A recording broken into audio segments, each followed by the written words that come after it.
Just 18 days before a bomb-laden SUV was found near the towering residence of Mukesh Ambani, Tariq Parveen, a former aide of the fugitive gangster Dawood Ibrahim Kaskar, was collecting part of a 10 lakh rupee extortion payout. This dry fruits trader from Dongri area had received multiple threatening calls. Ejaz Lakdawala बोल रहा हूँ, मेरा आदमी परवीन आएगा, उसको देना 10 पेटी, समझे? Unknown to Lakdawala or his collection agent, Mumbai Police's crime branch had tapped their phones and sent in a team who intercepted him red-handed in the act, arresting him. Notorious extortionist Ejaz Lakdawala, friend turned foe of Dawood Ibrahim, in jail since his Jan 2020 arrest, seemed to be running his extortion racket seamlessly from behind bars. This was revealed post the shake-up in Mumbai Police in the aftermath of the Ambani bomb case by the newly appointed acting DGP Sanjay Pandey. Lakdawala's network includes police officers who would even decide whom to target and what amounts to extort. Allegedly hinting that the gangster had contacts right at the top. मेरे boss बड़े-बड़े IPS officer है क्या?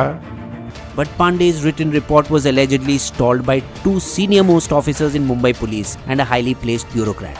The cold reality is that extortion lies at the intersection of commerce, police, politicians and gangsters. The Hafta Vasuli or weekly collection culture in Mumbai has a deep history that goes back to the cotton trade of the British era. However, its big brother extortion arguably came to Mumbai via Gujarat after alcohol was banned in the state in May 1960. Abdul Latif, on whom Shah Rukh Khan's movie Rais is based, monopolized the illegal liquor business in Gujarat, supplying hooch in gambling dens by giving hafta to the police. From bootlegging, he soon turned to extort money from big shots in Ahmedabad. Abdul's illegal liquor was supplied by Bombay's strongman Vardarajan Mudaliar, Anna to the Tamilians who dominated the Sion area and on whom the Tamil film Nayakan was made and later Dayavan in Hindi. Vardarajan soon diversified from bootlegging and smuggling into dog thefts, contract killings and even ran a parallel court of justice. The three big dons of Mumbai in the late 1960s and early 1970s, Karim Lala, Vardarajan and Haji Mastan, the latter made famous by Amitabh Bachchan in yet another Bollywood film Diwar, carved up the city's territories between themselves, with each one ruling his allocated part.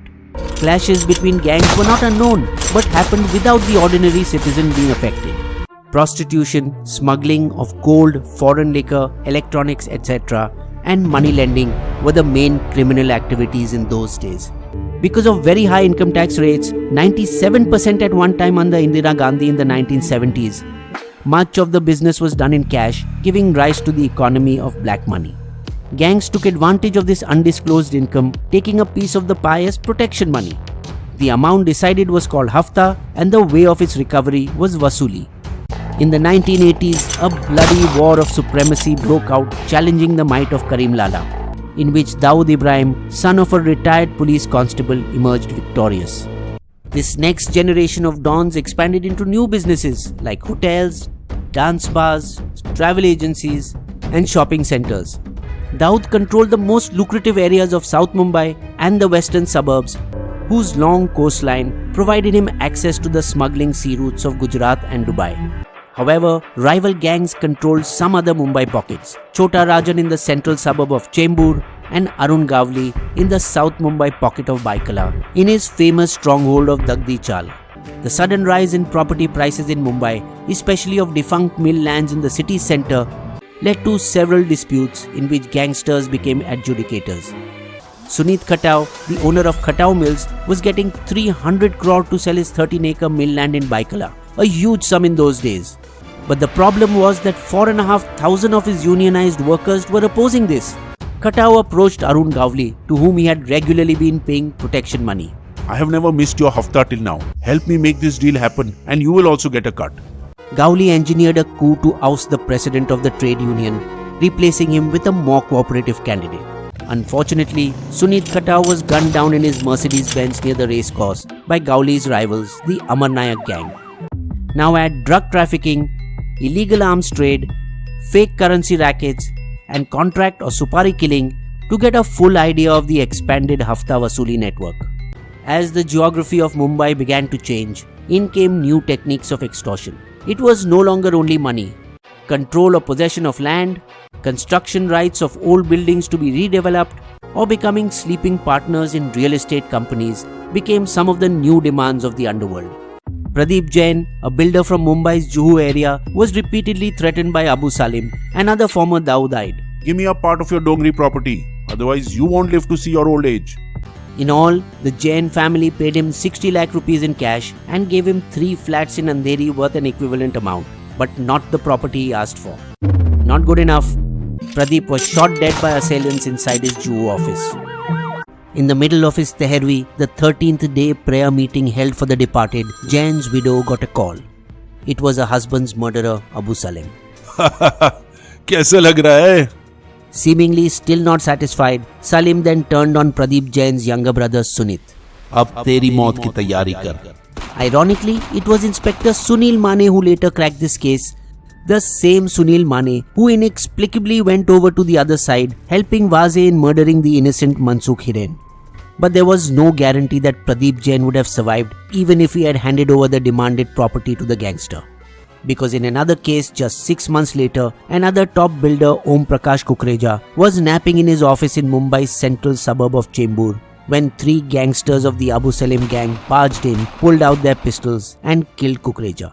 Asked later in court why he did that, Abu Salim shrugged it off. Kukreja was paying hafta to Chota Rajan and was also his financier. He neglected my demands. I had to do it to cut out Rajan's finances. This period was post the Mumbai blasts of March 12, 1993. After Dawood had fled to Dubai and left the field open for other gangs to try and muscle into his former territories. New gangs emerged, like that of Ravi Pujari, who aspired to lead flashier lifestyles inspired by the film industry. Traditionally, the corrupt builders' lobby in Mumbai had been the mafia's stable source of funding. But with the real estate industry in a slump, new sources had to be found. That was the time when the underworld put its foot into Bollywood, changing the concept of hafta. Demanding of overseas territory rights was the new form of vasuli. Give me overseas rights of your film Happy New Year.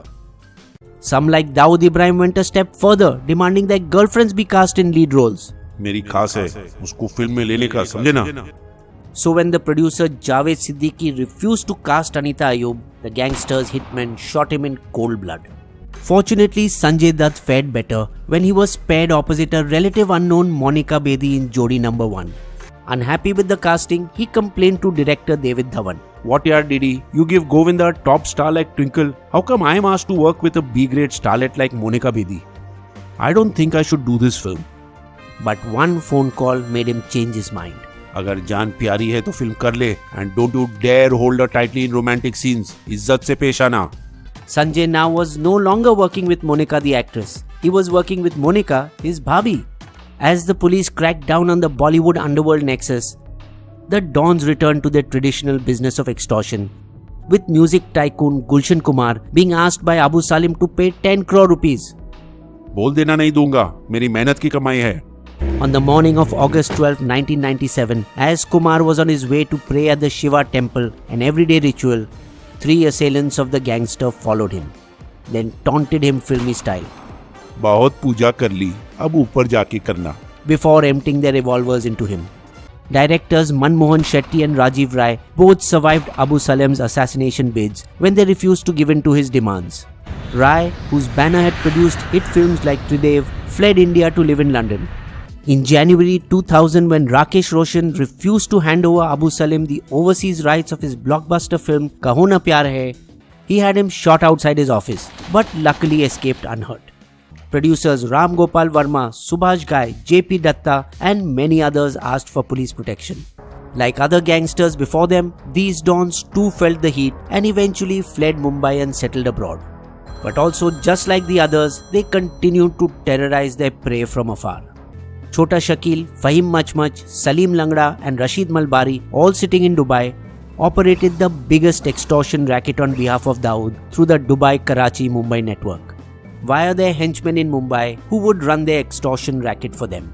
The Ravi Pujari gang used to handpick desperados from Mumbai's Dombivli, the Konkan areas of Mangalore and Azamgarh in UP, who carried out mostly unsuccessful but audacious attacks for just 5 to 10,000 rupees, unaware that the fear they had created allowed the gang to extort crores from the victim. The Mumbai police tried all tricks in the book, including passing draconian laws like Tada, Pota and Makoka, but the criminals used legal loopholes to escape their dragnet. Julio Ribeiro, who took over as Mumbai's police commissioner in 1982, advocated a tough policy against gangland. Mania Surve in 1983 became the first gangster to be shot in a police encounter by Inspector Ishaq Bagwan. Other police officers such as Emmanuel Amolik, Rajan Kaddare, Keshav Shastrabuddhe, Sureshwali Shetty, Rajan Talpade and Rajan Tambat rigorously implemented Ribeiro's strategy. The popular encounter policy was not only not questioned at the time, it was warmly welcomed as a necessary step in breaking the back of the underworld. The decade of 1990 saw the maximum number of encounters, especially post the 1993 serial blast. Probably the most famous of which was when Mumbai ACP A.A. Khan ambushed a flat in the Mumbai suburb of Lokhandwala complex, in which Maya Dolas, a trusted Dawood-eyed and his 4 associates were holed up and shot them all dead. The operation was dramatized in a popular Vivek Oberoi film, Shootout at Lokhandwala. The policy of teaming seniors with an especially recruited team of juniors, among whom was one Sachin Vaze, was particularly successful. Excused from the grind of daily policing, each team specialized in the tactics of different gangs and went after them. Gavli was so terrified of Inspector Salaskar that he would surround himself with an army of women in his hideout at Dagdi Chaul. This elite IPS batch of 83 is believed to have eliminated a combined 1,000 gangsters and was trained for their role by the highly respected former DGP Arvind Inamdar at the police training school Nasir. But this encounter strategy had its drawbacks too. The lure of easy money also pervaded into the rank and file of the Mumbai police. Pradeep Sharma, drawing a salary of around 50,000 a month, came under the radar for possessing property of around 39 crore. In 2008, Ravindra Angare was arrested after a Thane-based builder filed an extortion case against him. Daya Nayak too faced allegations of disproportionate income, being suspected of owning hotels in Dubai and assets in Switzerland, as well as having links with criminals, for which he was suspended from service before being reinstated in 2012. In 2017, allegations were made that Sachin Vaze, though suspended, posed as a police officer and visited builders, threatening them with false arrest if they didn't pay up. The police seemed to be acting like a bhai of his jurisdiction. That could be the reason why in 2008, several senior inspectors refused promotions to the prestigious post of Assistant Commissioner of Police, as they would have had to relinquish their police stations, which were their fiefdom. In 2013, another 22 inspectors from Mumbai and Navi Mumbai also refused promotion. They too, like dons before them, graduated from small-time extortion for breaking traffic rules and collections from street vendors to extracting money from bars, restaurants and illegal construction businesses. Soon extortion became institutionalized and the spoils often shared up the hierarchy, with politicians taking their share, which partly went to fund elections. The encounter policy had helped in ridding the city of gangsters. But now if cops are replacing them, then what shall be the remedy for that? Bizbo's Limerick. Mumbai was once the gangsters' zone. They ruled by the gun and made the city their own. But the cops fought back and cleared the stack, only to take the place of the thugs that they themselves had overthrown.